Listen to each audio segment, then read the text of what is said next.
কিন্তু পৃথিবীতে যিমান বি অর্গানাইজেশন আছে, ইনস্টিটিউট আছে, কলেজেস খান আছে, বিজনেস খান আছে, এগুলো সব লাগা একটা মিশন থাকে। মিশন না থাকি গেলে কাম নকরে, সব লাগা একটা মিশন থাকে।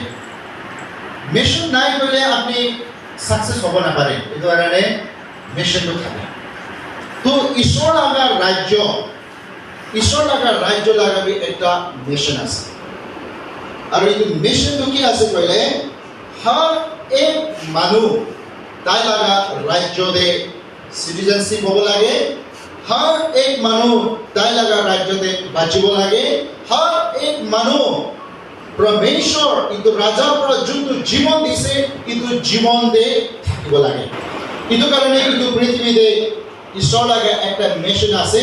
কি মিশন আছে কইলে বলে তাই পৰা হাৰাই গেলে থাকা খান, ঈশ্বৰকে না চিনি গেলে হওয়া খান, ঈশ্বৰ পৰা দূৰ হয়ে যা খান, ইটাৰনাল লাইফ পৰা হাৰাই যা মানুষকে বাঁচাবলে একটা মিশন কিন্তু পৃথিবীতে আছে।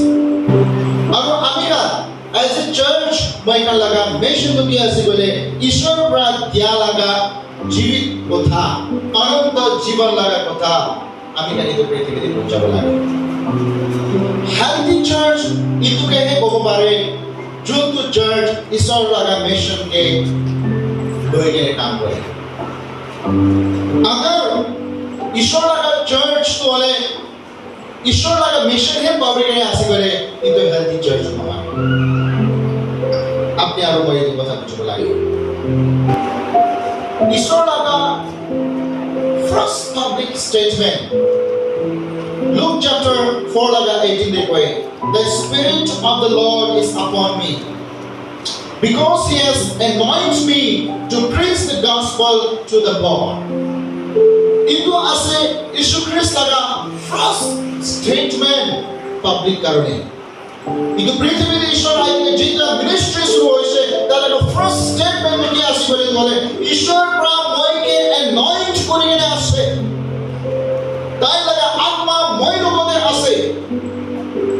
ঈশ্বর লাগা গুড নিউজ কে প্রেজ করব কারণে ইটো গরিব খান কারণে যোনটো মানুহ ইত্যাদি অনন্ত জীবন পায়।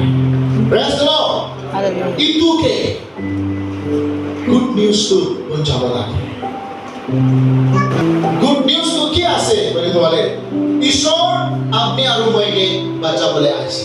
ইটো গুড নিউজ আছে। গুড নিউজ তো কি আছে বলে তো ঈশ্বর মৰম লৈ গেলে আইছে আৰু ইটো মৰম দে আপনি আৰু মই সদায় বাঁচি যায়।